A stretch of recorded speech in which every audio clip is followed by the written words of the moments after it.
Hello everyone, my name is Saanika Wanzakhade and I'm a second-year ambassador with Miss CEO.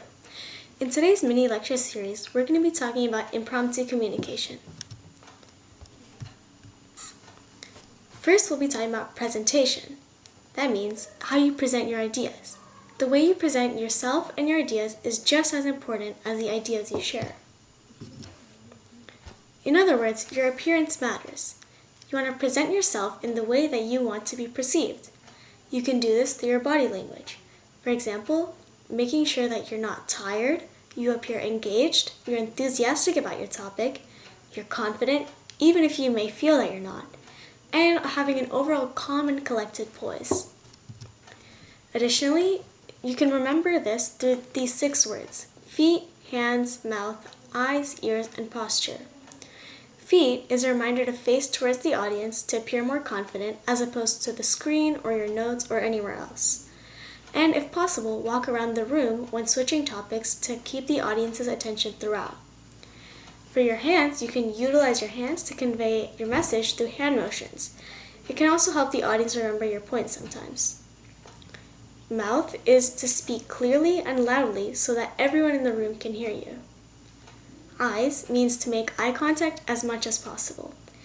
Sometimes it can be intimidating to look at someone in the eye, so a trick is to look at their forehead instead, and that makes it seem as if you're looking at them in the eye. For ears, you want to actively listen for feedback from your audience. That can be through questions they're asking or body language. For example, are they tired, are they bored, or are they interested in what you're saying? Then finally, your posture makes a huge difference.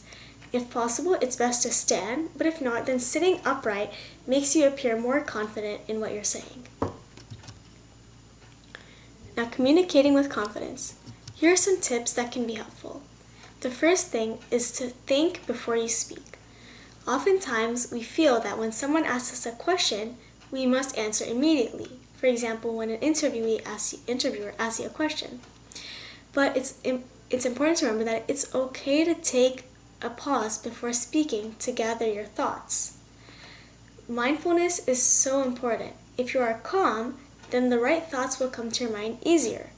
You can take a deep breath to calm down before presenting and help you think of what to say.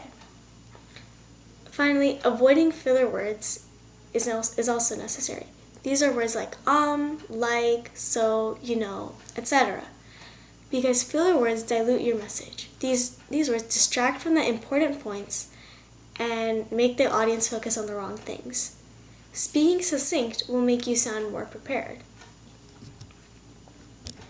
Now, one thing that a lot of people might find difficult is embracing I don't know. It is okay to admit that you don't know the answer to something, but follow it up with a plan to acquire that information.